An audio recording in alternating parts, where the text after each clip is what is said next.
It's 3:15 and you're watching Today only on ENCA. Government and the mining industry are promising effective reforms to address challenges facing the sector. The sector plays an important role in the country's economy, contributing over 7% to the gross domestic product.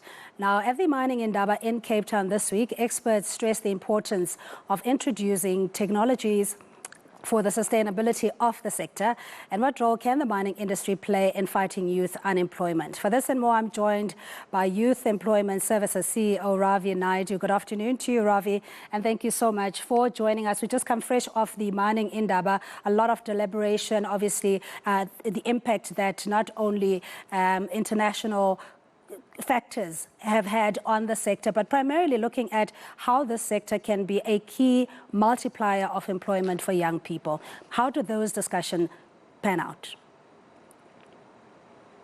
Well, thanks very much for having me. And I think perhaps the first thing to say is that the mining industry remains a sector with a lot of potential. So even though it's shrunken a bit because of gold having declined a lot, actually, mining remains a sector with a lot of platinum, palladium, chrome, rare earth metals, things which you need, globally for cars and computers and so on. So it's still a very important sector globally in terms of what South Africa has to offer. So there's a lot of jobs and growth still there. And, at the moment, mining is about 470,000 strong in terms of the workforce.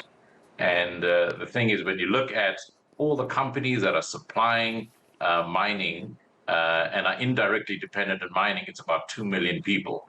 So almost 15% of the workforce in the country is directly or indirectly, linked to mining. So it's really looking at, given some of the own goals we've scored in the mining industry in South Africa, and global uncertainty, how does South Africa really position itself for this world of disruption and uncertainty? So I think that was a very useful discussion. And, obviously different companies at different sectors were looking at what they could do about that. All right, let's talk about the reforms, and especially when it comes to policy certainty. I mean, there has been, or at least not any drastic changes to, as far as I know, with regards to transformation agenda or even charters around the mining sector. What is this uncertainty that the mining houses feel that government still needs to reinforce?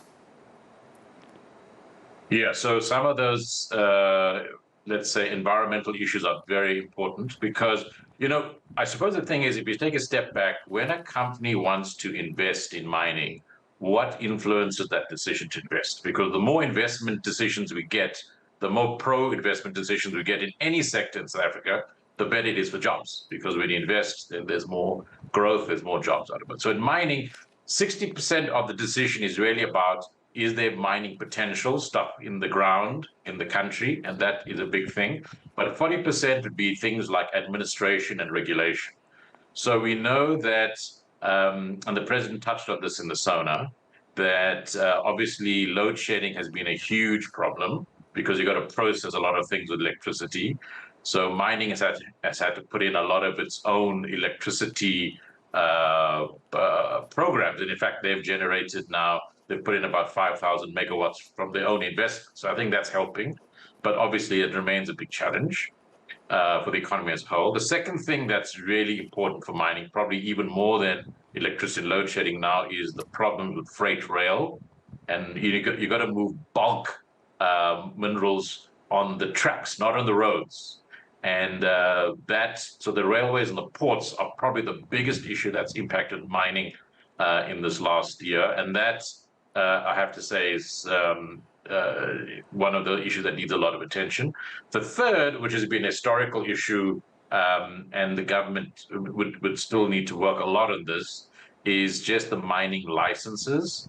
And, there are about 4,000 different applications for mining, and the government typically only processes 25% of those in a year. So very big backlog. And it's also the other things where it's quite easy to block a mining license application, maybe too easy. So what that means is, as a mining house, you don't really know whether you're going to get the license, and if you have the license, what your production and profit margins are going to be. So those are all challenges locally, and of course globally we know, given all the instability in the world, particularly with a couple of wars going on and all of that, they're also trying to work out the extent to which there's a market, and some prices have dropped. So we have to think, and then of course the third thing that is very important is technology. We have to look at how we are preparing young people in South Africa for the fact that mines are not going to be run in the future the way they were run in the past. You're going to have to be a lot more tech savvy. When you go down a mine, even now, you go down with an iPad, and you're going to have a remote machine that is responding to you. It's not all hard hats and people, using heavy drills. So a lot of it is just preparing the youth for the future of mining, which is going to be different to its past. So if I'm understanding you, Ravi, you're essentially saying that currently the mining sector, when it comes to employment at 470,000 strong, as you mentioned, is saturated. There isn't much room to employ a mass young people. This resides more with new applications and new mining houses.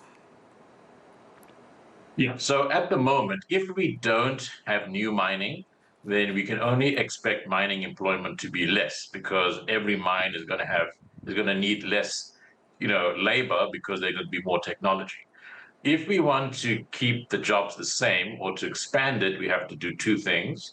The first, we have to make sure there are more mining licenses awarded in mining subsectors which have a lot of profitability. And number two, we have to ensure we are localizing more of the supply chain of the South African companies that can support the mines. Because as I said, most of the jobs in mining are not in the mines themselves, but in the companies that are supplying the mines. And the difference is we could move from 2 million jobs in mining to maybe 3 million jobs in mining. But it means more mining and also more local supplies. So it doesn't have to be a shrinking game. It can be a growing game, but it really requires the government and the mining industry to really work well together. All right, and hopefully we'll have an opportunity sooner than later in quantifying the number of jobs that we know that particularly young people desperately need in this country. We're going to have to leave it there for the moment. We're speaking to Youth Employment Service CEO Ravi Naidoo, just in the potential that the mining sector has in absorbing young people, primarily if the process of application is expedited by the Department of Minerals and Energy. But we'll touch base with him as that story develops. We come to this one now.